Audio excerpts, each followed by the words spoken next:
जगन्नाथ मंदिर का महाप्रसाद सिर्फ प्रसाद नहीं, एक ऐसा महाप्रसाद जिसके लिए देवता भी तरसते हैं, जिसके लिए बुरी आत्माएं तक रथ यात्रा का इंतजार करती हैं, जिसे खाकर भगवान शिव ने तांडव करना शुरू कर दिया था। और वहीं इस महाप्रसाद के ना मिलने पर माता पार्वती इतना क्रोधित हुई कि वे सृष्टि का विनाश करने को तैयार हो गई। आखिर क्यों जगन्नाथ मंदिर के महाप्रसाद को सिर्फ मिट्टी के बर्तनों में ही बनाया जाता है? और क्या आप जानते हैं जगन्नाथ मंदिर के महाप्रसाद का भोग सबसे पहले किसे लगाया जाता है? और आखिर क्यों जगन्नाथ मंदिर के प्रसाद को महाप्रसाद कहा जाता है? इन सभी सवालों के जवाब जानेंगे इस वीडियो में, तो वीडियो के अंत तक बने रहिएगा। यदि अभी तक आपने मेरे चैनल को सब्सक्राइब नहीं किया तो सब्सक्राइब कर लीजिए और वीडियो को लाइक शेयर करना मत भूलिएगा। जय जगन्नाथ इंडिया के पूरी राज्य में स्थित एक ऐसी मिस्ट्री जो अपने अंदर कई ऐसे रहस्यों को समेटे हुए है जिसे सुलझाना किसी के भी बस की बात नहीं। वैज्ञानिकों ने इस रहस्य को सुलझाने के लिए जी जान लगा दी, लेकिन वह असफल रहे।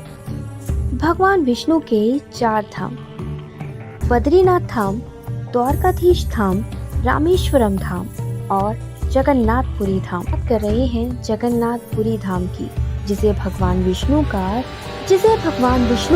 कलियुगी धाम कहा जाता है। यह भगवान विष्णु का हृदय मौजूद है। कहते हैं एक बार नारद मुनि को भगवान विष्णु के महाप्रसाद को खाने की प्रबल इच्छा प्रकट हुई। इसके लिए उन्होंने माता लक्ष्मी की 12 वर्षों तक सेवा की।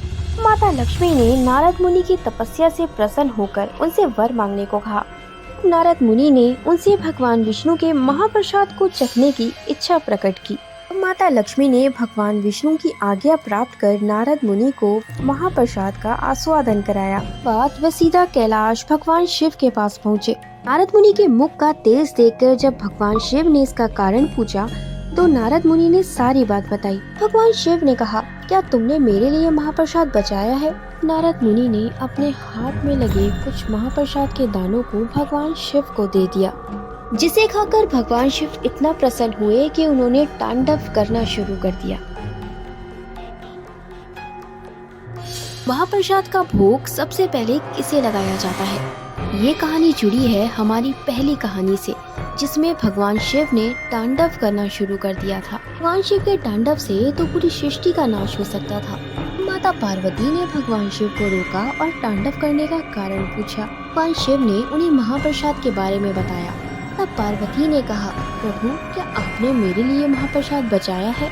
तब पार्वती को महाप्रसाद न मिलने के कारण वे इतना क्रोधित हुई कि क्रोध से तीनों लोगों का विनाश हो जाता। तब पार्वती के क्रोध को शांत करने के लिए भगवान विष्णु को आना पड़ा। उनसे ये वादा किया कि वे अपने कलियुगी धाम जगन्नाथपुरी में जगन्नाथ रूप में विराजमान होंगे और वहाँ लगने वाले महाप्रसाद का भोग सबसे पहले आपको लगाया जाएगा। इसे जगन्नाथ मंदिर के महाप्रसाद का भोग सबसे पहले विमला देवी को लगाया जाता है। विमला देवी ही माता पार्वती का रूप है। जगन्नाथ मंदिर के प्रसाद को महाप्रसाद क्यों कहा जाता है? इसके पीछे भी एक दिलचस्प कहानी जुड़ी है। अन्य मंदिरों में मिलने वाले प्रसाद को सामान्यतः प्रसाद कहा जाता है, लेकिन जगन्नाथ मंदिर के प्रसाद को महाप्रसाद मान्यता है। एक बार महाप्रभु वल्लभाचार्य जी एकादशी के दिन जगन्नाथ मंदिर पहुँचे। व्रत के दिन वह वल्लभाचार्य जी को किसी ने प्रसाद दे दिया। वल्लभाचार्य ने वो प्रसाद लिया और उन्होंने स्तवन करते हुए दिन के बाद रात भी बिता दी। अगले दिन द्वादशी को स्तवन समाप्त होने पर उन्होंने प्रसाद को ग्रहण किया, जिसके बाद प्रसाद को महाप्रसाद का गौरव प्राप्त हुआ। प्रभु वल्लभाचार्य की ऐसी निष्ठा और प्रेम को देखकर भगवान जगन्नाथ ने अपने इस महाप्रसाद को अपने से भी बड़ा कहा जाता है। जगन्नाथ मंदिर के महाप्रसाद में स्वयं भगवान जगन्नाथ विराजमान है। यह जगन्नाथ मंदिर के महाप्रसाद को जमीन पर बैठकर प्रणाम कर ग्रहण किया जाता है। कहा जाता है इस महाप्रसाद से मोक्ष की प्राप्ति होती है। ये भी कहा जाता है इस महाप्रसाद को खाते समय कभी झूठा नहीं छोड़ना चाहिए। इस महाप्रसाद की इतनी मान्यता है, यदि आप झूठा छोड़ते हैं तो उस झूठे प्रसाद को ग्रहण करने स्वयं देवता आते हैं, और यदि देवता आपका झूठा प्रसाद खाएंगे तो आपको पाप का भागी बनना पड़ेगा। आप जानते हैं इस महाप्रसाद को खाने के लिए बुरी आत्माएं भी इंतजार करती हैं।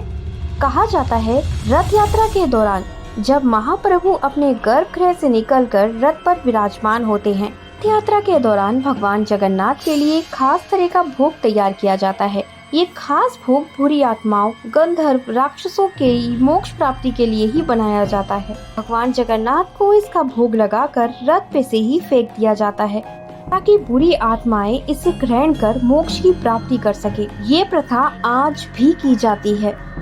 क्या आप जानते हैं इस महाप्रसाद को बनाया कैसे जाता है? भगवान जगन्नाथ के महाप्रसाद को मिट्टी के बर्तनों में बनाया जाता है।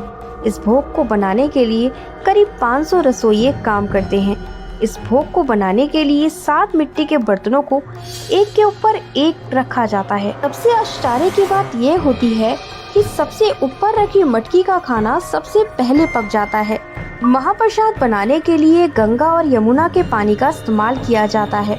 सबसे बड़ी बात ये कहा जाता है इस खाने की देखरेख स्वयं माँ लक्ष्मी करती हैं। भगवान जगन्नाथ को रोजाना 56 तरीकों के भोग लगाए जाते हैं। महाप्रसाद को बनाने की जिम्मेदारी खास दैत्यपति लोगों को ही होती है। भगवान जगन्नाथ के लिए बनने वाला ये महाप्रसाद बड़े ही सात्विक ढंग से बनाया जाता है। के गांव में एक व्यक्ति रहता था जिसे भगवान जगन्नाथ पे जरा सा भी विश्वास या निष्ठा नहीं थी। एक दिन वे सोचने लगा कि सभी लोग महाप्रसाद को इतना महत्व देते हैं, कहते हैं महाप्रसाद में स्वयं भगवान जगन्नाथ है। वे सोचने लगा कि ये कैसे लोग हैं, सिर्फ मामूली से प्रसाद को महाप्रसाद कहते हैं, साथ ही उस महाप्रसाद में भगवान जगन्नाथ भी विराजमान है। यह सब सोचते हुए वह जगन्नाथ मंदिर पहुंचा और वहां जाकर उसने जगन्नाथ मंदिर के उस महाप्रसाद को लिया और कूड़ेदान में फेंक दिया। यह सब करके वो वापस अपने घर लौट आया। जब रात को वह सो रहा था तो उसके सपने में बलदाऊ आए। कहने लगे, तुमने मेरे भाई जगन्नाथ का अपमान किया है।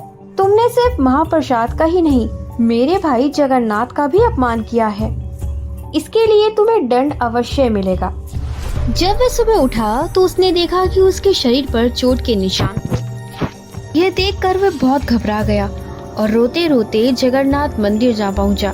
जगन्नाथ भगवान से माफी मांगी और महाप्रसाद के लिए भिक्षा मांगने लगा। ऐसे ही उसने महाप्रसाद को ग्रहण किया, उसके सारे कष्ट और दर्द दूर हो गए। इसीलिए कहा जाता है जगन्नाथ मंदिर का महाप्रसाद कोई आम प्रसाद नहीं, स्वयं साक्षात भगवान जगन्नाथ हैं। ये भी कहा जाता है भगवान विष्णु ने अपने इस धाम की स्थापना कलयुग में अपने भक्तों को मोक्ष प्राप्त कराने के लिए ही की थी।